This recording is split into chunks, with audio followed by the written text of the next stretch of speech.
warahmatullahi wabarakatuh. Shalom, Om Swastiastu, Namo Buddhaya, Salam Kebajikan, dan Salam Sejahtera bagi kita semua. Di sini kami dari kelompok F akan mempresentasikan hasil kerja dan diskusi kami mengenai materi AKL 2, yaitu tentang foreign currency financial statement. Sebelumnya, izinkan saya memperkenalkan anggota kelompok F terlebih dahulu.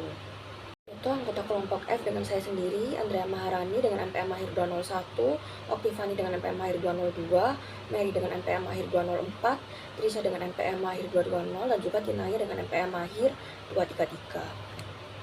Pada bab ini kita akan mempelajari mengenai transaksi laporan keuangan mata uang asing, di mana AST 830 menetapkan bahwa tujuan translasi adalah untuk yang pertama menunjukkan bagaimana perubahan kurs mempengaruhi arus kas dan ekuitas perusahaan. Yang kedua yaitu menyajikan posisi dan hasil operasi entitas dalam mata uang fungsionalnya tetapi tetap sesuai dengan US GAAP saat dikonsolidasikan. Artinya sebelum menerjemahkan ke USD perlu dipastikan bahwa laporan keuangan perusahaan telah menggambarkan kondisi ekonominya yang sebenarnya. Nah, konsep fungsional currency sendiri adalah mata uang dari lingkungan ekonomi utama tempat entitas atau perusahaan beroperasi. Biasanya mata uang yang paling digunakan atau yang banyak digunakan yaitu untuk menerima pendapatan dan juga membayar biaya dan kewajiban, di mana AST 830 tidak memberi aturan baku, tetapi ada beberapa faktor penentu, yaitu faktor penentu fungsional currency sendiri, yaitu yang pertama arus kas banyak terjadi dalam mata uang lokal, yaitu di sini mengenai fungsi mata uang lokal. Lalu yang kedua harga jual ditentukan kompetisi atau regulasi lokal, yaitu mendukung mata uang lokal. Yang ketiga, penjualan terutama ke negara induk atau kontrak berdenominasi mata uang induk yang memungkinkan mata uang induk. Yang keempat, biaya utama atau tenaga kerja dan juga bahan baku dalam mata uang lokal. Yang kelima, pembiayaan dan pembayaran utang menggunakan mata uang lokal. Dan yang keenam adalah banyak transaksi antar perusahaan, di mana bisa menunjukkan mata uang induk sebagai mata uang fungsional. Nah, di sini GAAP itu menyediakan dua metode utama translasi berdasarkan fungsional currency, yaitu yang pertama temporal method atau remeasurement, yaitu di sini dipakai ketika fungsional currency itu sama dengan mata uang induk atau USD. Ciri-cirinya yaitu laporan anak perusahaan diukur ulang seolah-olah transaksi dilakukan langsung dalam USD. Lalu selisih kursnya dicatat dalam laba rugi, dan yang terakhir cocok untuk anak perusahaan yang lebih seperti perpanjangan tangan induk. Nah, perubahan kursnya itu dianggap langsung mempengaruhi operasi dan arus kas induk sehingga efeknya masuk ke income statement. Dan yang kedua yaitu current rate method atau translation, yaitu di sini dipakai ketika fungsional currency itu sama dengan mata uang lokal anak perusahaan. Ciri-cirinya itu semua akun kecuali ekuitas diterjemahkan menggunakan kurs saat ini. Penyesuaian kursnya sendiri dicatat di OCI bukan di income. Cocok digunakan bila anak perusahaan operasinya itu mandiri, menghasilkan dan menggunakan mata uang lokal. Nah, karena perusahaan lokal berdiri sendiri, perubahan kurs tidak langsung mempengaruhi laba induk sehingga efeknya ditahan di OCI sampai realisasi misalnya saat dijual. Nah, dampak kursnya itu tergantung dari metode yang digunakan, yaitu ketika temporal method maka selisih kursnya itu masuk ke income statement, sedangkan untuk current rate method sendiri selisih kursnya masuk ke OCI. Nah, agar laporan konsolidasi itu mencerminkan kondisi ekonomi yang sebenarnya ketika anak perusahaan itu sangat bergantung pada induk, maka yang digunakan adalah functional currency, di mana mata functional currency yaitu sama dengan mata uang induk lokal menggunakan temporal method. Lalu ketika anak perusahaan itu beroperasi mandiri, di mana functional currency-nya adalah mata uang lokal, maka yang digunakan adalah current rate method. Di sini kita masuk translasi dan juga remeasurement, di mana prinsip umumnya itu ketika sebelum laporan keuangan anak perusahaan luar negeri diterjemahkan ke USD, laporan tersebut harus terlebih dahulu disesuaikan agar sesuai dengan US GAAP, di mana semua akun yang berdenominasi mata uang asing yaitu dari perspektif entitas harus diukur kembali menggunakan kurs pada tanggal laporan. Contohnya itu anak perusahaan Prancis harus mengukur ulang piutang berdenominasi pound ke euro menggunakan kurs pound ke euro terkini. Yaitu di sini penyesuaian ini memastikan laporan mencerminkan nilai ekonomi yang aktual sebelum proses translasi selanjutnya. Lalu masuk ke functional currency dan dampaknya, di mana semua aset liabilitas, pendapatan, dan beban pada akhirnya harus dilaporkan ke dalam functional currency entitas. Setelah diukur sesuai functional currency, barulah laporan diterjemahkan ke reporting currency induk, misalnya USD. Dimana jika mata uang pembukuan tidak sama dengan functional currency, maka proses konsolidasi akan memerlukan translation, remeasurement, ataupun keduanya. Nah, di sini kita masuk penjelasan yang mengenai translation terlebih dahulu atau measurement current rate, di mana digunakan ketika mata uang pembukuan sama dengan functional rate, dimana ciri-cirinya itu semua akun kecuali ekuitas akan diterjemahkan menggunakan kurs saat ini. Lalu selisihnya dicatat di OCI, bukan laba rugi. Tidak ada dampak langsung pada arus kas induk, serta penyesuaian terakumulasi sampai entitas dijual atau dilikuidasi, dimana karena entitas itu beroperasi mandiri, maka perubahan kurs tidak langsung mempengaruhi laba induk. Dan yang kedua yaitu ada metode temporal, dimana dipakai ketika mata uang pembukuan tidak sama dengan functional currency, yaitu ciri-cirinya yaitu tujuannya menghasilkan laporan seolah-olah pembukuan dilakukan langsung dalam functional currency. Kurs historis digunakan untuk aset non-moneter seperti persediaan dan juga aset tetap. Lalu untuk kurs saat ini digunakan untuk aset atau liabilitas moneter seperti kas atau piutang dan juga utang. Selisih remeasurement sendiri masuk ke laba rugi karena perubahan kurs mempengaruhi kemampuan entitas membayar kewajiban, dimana jika functional currency-nya sama dengan USD, maka setelah remeasurement tidak perlu dilakukan translasi lagi. Nah, ketika remeasurement dan translation keduanya diperlukan terjadi ketika atau jika pembukuan itu sama dengan mata uang lokal, lalu functional currency sama dengan mata uang asing lain, dan juga reporting currency sama dengan USD. Prosesnya itu ada dua langkah, yaitu yang pertama dengan remeasure terlebih dahulu dari mata uang pembukuan ke functional currency, lalu dari functional currency itu ditranslate ke USD, dimana hasilnya selisih remeasurement tadi itu masuk ke laba rugi, sedangkan selisih translasinya masuk ke OCI. Di sini contohnya itu ada kasus Patriot atau Regal Corporation sendiri, yaitu semakin besar perbedaan antara pembukuan, functional currency, dan juga reporting currency, maka semakin kompleks pula prosesnya.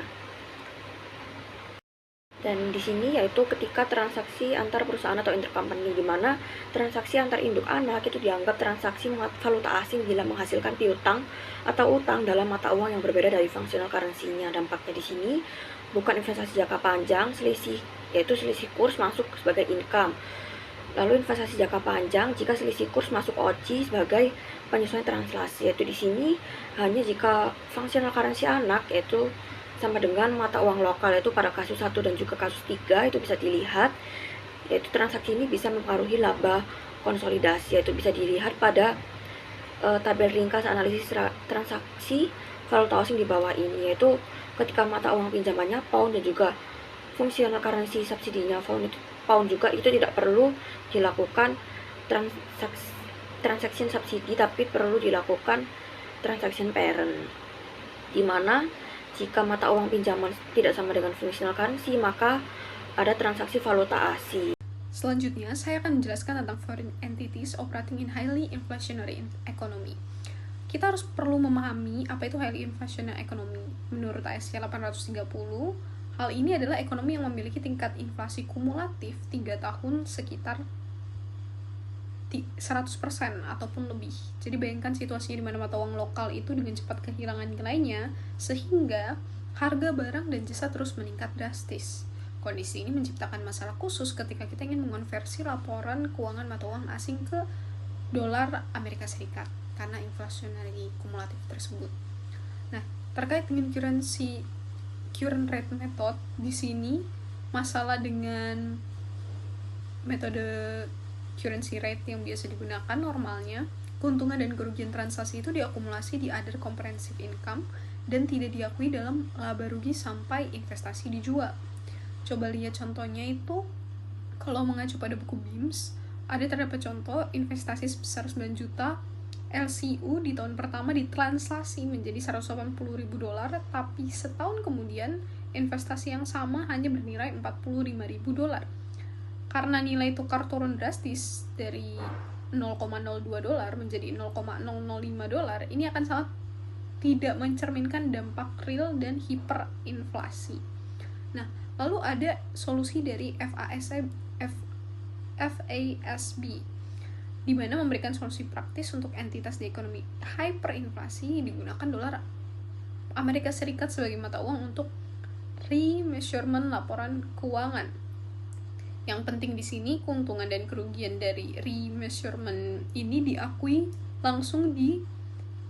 di laba rugi periode berjalan. Jadi dampak hyperinflasi bisa langsung terlihat di consolidated entity.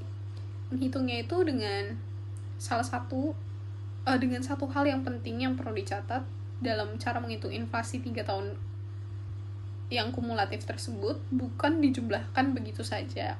Namun, contohnya, kalau indeks naik dari 120 ke 250, inflasinya adalah 108,3%. Yang dihitung dari 250, kita kurang 120 tadi, kita bagi lagi dengan 120. Jadi bukan 84% dari penjumlahan 25% plus 40% plus 19%.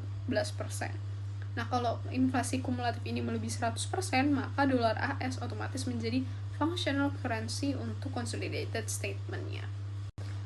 Baik, sekarang kita masuk ke dalam slide business combination.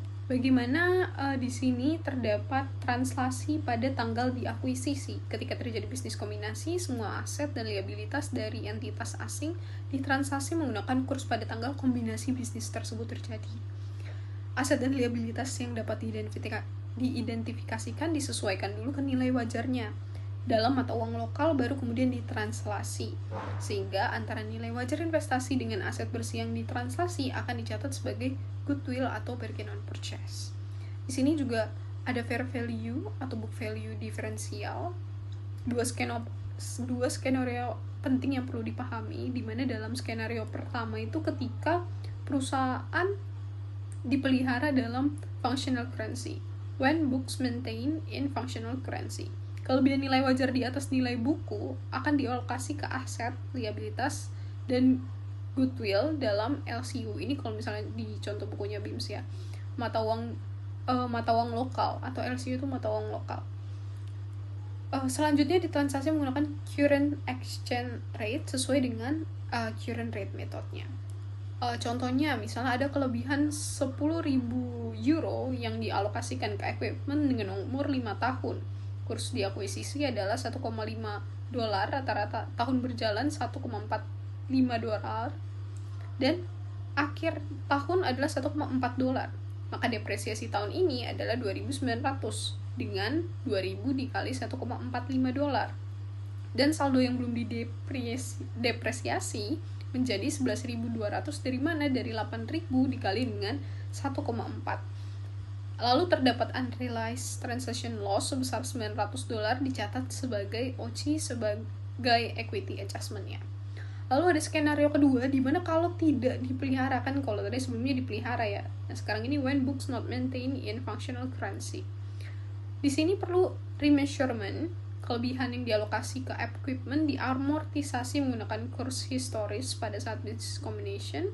Jadi depresiasinya 3.000, di mana 2.000 dikali 1,5, dan saldo yang belum didepresiasi tetap 12.000 atau 8.000 dikali dengan 1,5. Lalu ada non-controlling interest, di mana untuk hal ini perhitungannya harus berdasarkan laporan keuangan yang sudah ditranslasi atau diukur kembali, remeasured, dan sudah disesuaikan dengan perbedaan fair value atau book value. Begitu juga kalau kita mau pakai equity method, laporan keuangan investasi harus ditransaksi atau remeasured terlebih dahulu. Lalu ada intercompany transaksi juga, di mana untuk hal ini terdapat 4 kasus berbeda tergantung dengan mata uang denominasi pinjaman dan functional currency-nya. Yang perlu diperhatikan hanya kasus 1 dan 3, di mana functional currency anak perusahaan adalah mata uang lokal yang berpotensi mempengaruhi laba konsolidasi. Lalu transaksi adjustment akan dilaporkan sebagai equity adjustment di neraca kalau pinjamannya bersifat investasi jangka panjang, atau sebagai exchange gain atau losses di laba rugi kalau tidak. Lalu ada transaksi dari foreign subsidiary adjusted trial balance dalam penyesuaian neraca, di mana terdapat current rate method requirement, Di sini digunakan ketika functional currency anak perusahaan berbeda dengan reporting currency induk perusahaan. Ada beberapa aturan yang yang harus diikuti, beberapa prosedurnya, mulai dari aset dan liabilitasnya. Jadi semua aset dan liabilitas transaksi itu harus menggunakan kurs pada tanggal neraca. Contohnya, kas 110.000 euro dikali dengan kurs 1,4 dolar menjadi 154.000 dolar. Ini straightforward. Nah, untuk item pada laporan laba rugi, semua item di income statement ditransaksi menggunakan kurs rata-rata periode berjalan. Kenapa pakai rata-rata? Karena untuk mengapproksimasi kurs pada saat transaksi terjadi sepanjang periode. Misalnya penjualannya itu 540.000 euro dikali dengan kurs rata-ratanya, contohnya 1,45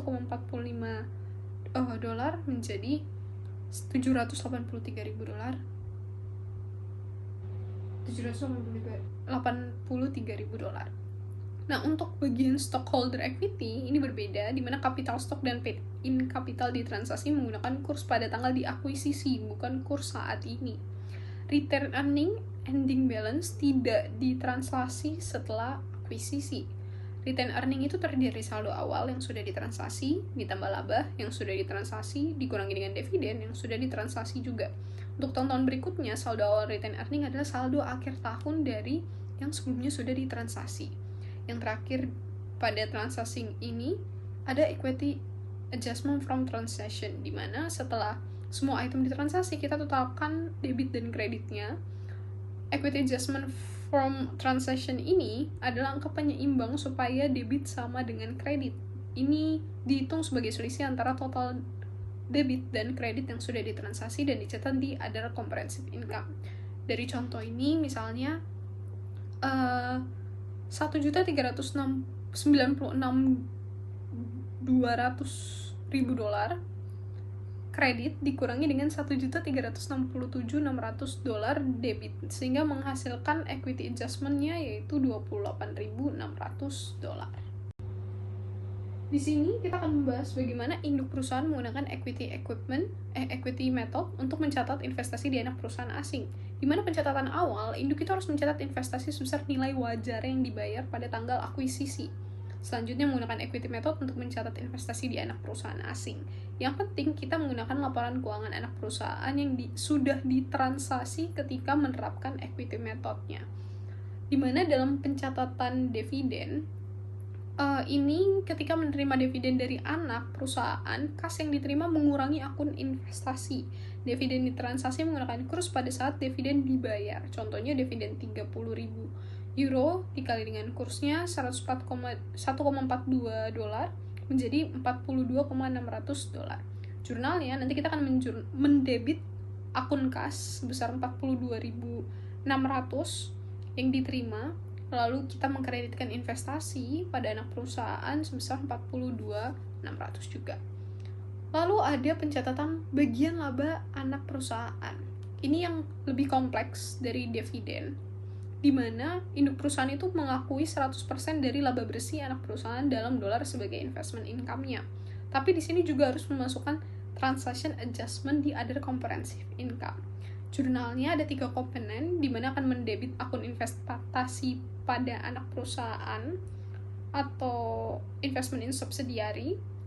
Untuk laba bersihnya kita debit, lalu untuk kerugian transaksinya kita debit juga di ada comprehensive income, baik rugi ataupun nantinya untung, itu akan dicatat di other comprehensive income, dan kita akan mengkreditkan income from subsidiary.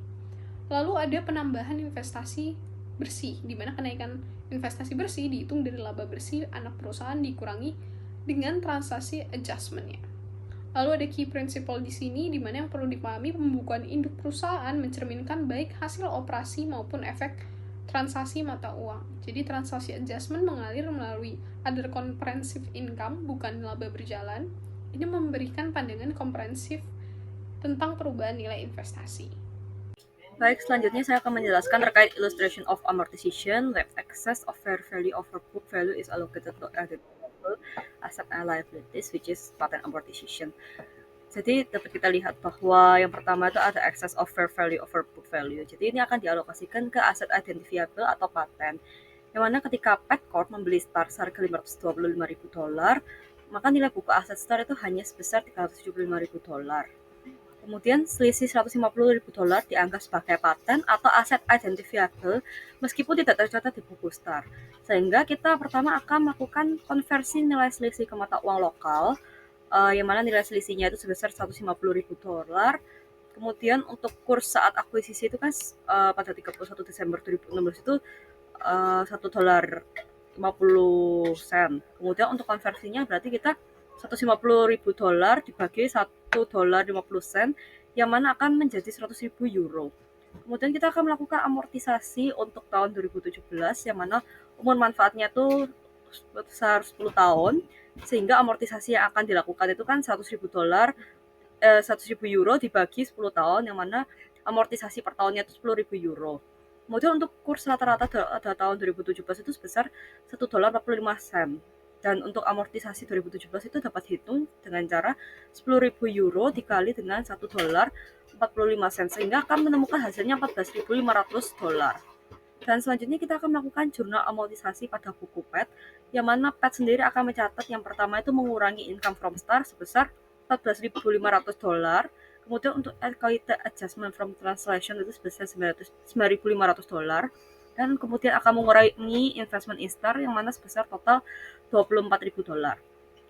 Dan maka dari itu $9.500 ini akan muncul karena perubahan kurs ini pastinya akan mempengaruhi nilai sisa paten dalam pound sterling.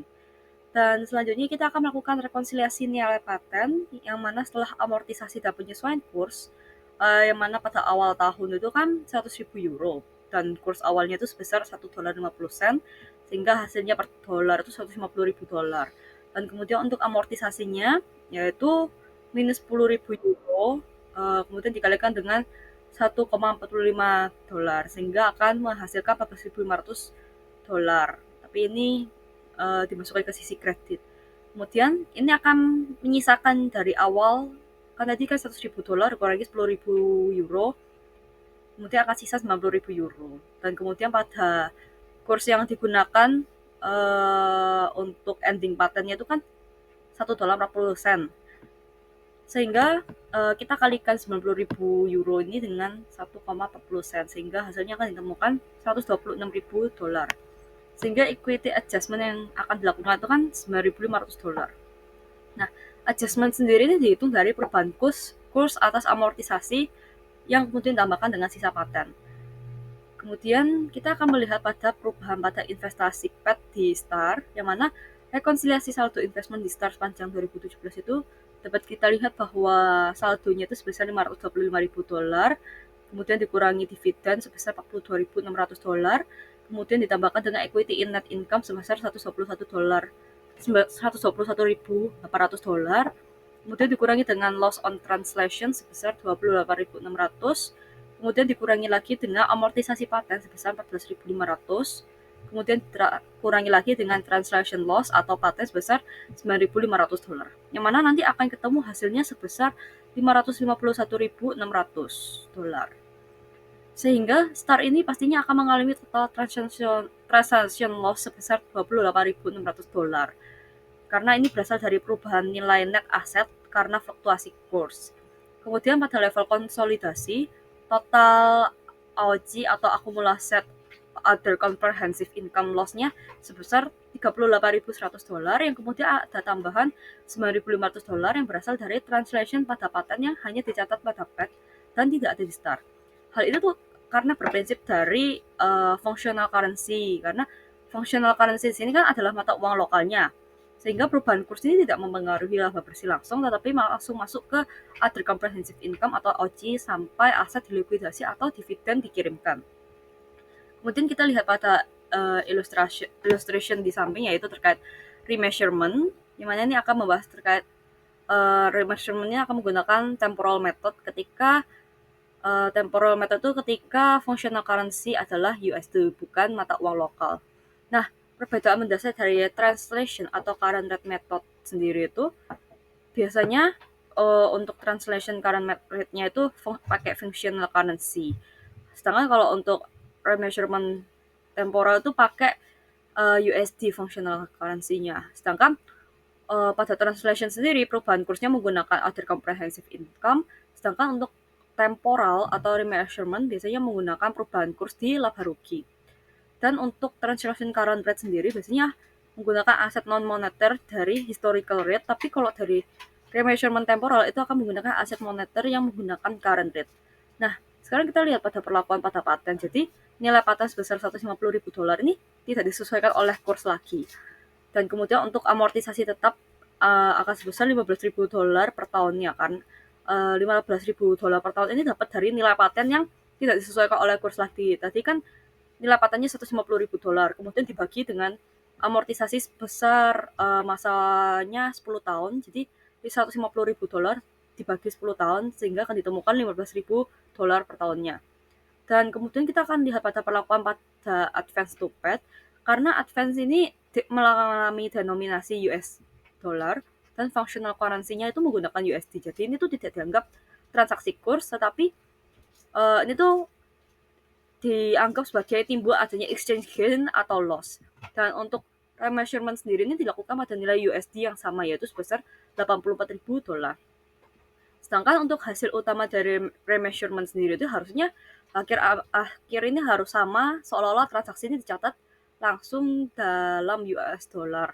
Dan untuk exchange gain atau loss selama remeasurement ini langsung masuk ke current income, bukan ke other comprehensive income. Sehingga dapat disimpulkan bahwa excess fair value yang dialokasikan pada identifiable asset atau paten itu pastinya memerlukan beberapa hal. Yang pertama itu konversi ke mata uang lokal dahulu, kemudian kita mengamortisasikan berdasarkan kurs rata-rata, kemudian kita akan melakukan pencatatan translation adjustment. Kemudian yang kedua, kita akan melakukan translation atau current rate method. Jadi di sini kan untuk translation atau current rate method sendiri itu di sini kita akan menggunakan functional currency yang mana ini kita akan menggunakan mata uang lokal. Kemudian translation gain atau loss ini akan masuk ke dalam other comprehensive income. Kemudian yang ketiga yaitu adanya remeasurement atau temporal method. Jadi di sini kita akan mengandalkan functional currency, yang mana functional currency ini lebih ke US dollar. Dan yang nanti untuk exchange gain atau loss-nya sendiri akan masuk ke dalam laba rugi. Sehingga perlakuan paten ini pastinya akan berbeda total antara translation dan remeasurement gitu. Oke, baik. Saya akan menjelaskan terkait dengan lampiran atau Exhibit 14.5, remeasurement. Pada ilustrasi 4 star, laporan keuangan anak perusahaan STAR awalnya disusun dalam mata uang pound sterling. Namun, fungsional currency yang digunakan adalah US dollar. Karena mata uang pembukuan berbeda dengan fungsional currency, perusahaan harus melakukan remeasurement menggunakan temporal method. Dalam metode ini, aset dan kewajiban moneter seperti kas, piutang, dan utang diukur menggunakan kurs pada tanggal laporan. Nah, aset non-moneter seperti persediaan dan plan aset diukur menggunakan kurs historis. Pendapatan dan beban disesuaikan dengan kurs yang relevan dengan saat transaksi terjadi. Proses ini tuh menghasilkan laporan keuangan yang telah diubah ke US dollar serta mencerminkan pengaruh perubahan nilai tukar selama periode laporan. Hasil akhir dari remeasurement ini itu menunjukkan terdapat selisih akibat perbedaan kurs. Selisih ini itu menghasilkan exchange loss sebesar $3.300. Nah, nilai tersebut kalau bisa dilihat itu dicatat sebagian dicatat sebagai dicatat sebagai rugi dan langsung dimasukkan ke income statement seperti itu. Oke, baik. Selanjutnya saya akan menjelaskan terkait dengan the equity method of consolidation. Jadi setelah proses remeasurement selesai dilakukan dan laporan keuangan anak perusahaan telah diubah ke dalam mata uang dolar Amerika, perusahaan induk itu menetapkan metode ekuitas seperti biasa untuk mengakui perubahan dalam nilai investasinya. Nah, pada tahap ini perusahaan induk itu mencatat bagian laba bersih anak perusahaan, melakukan penyesuaian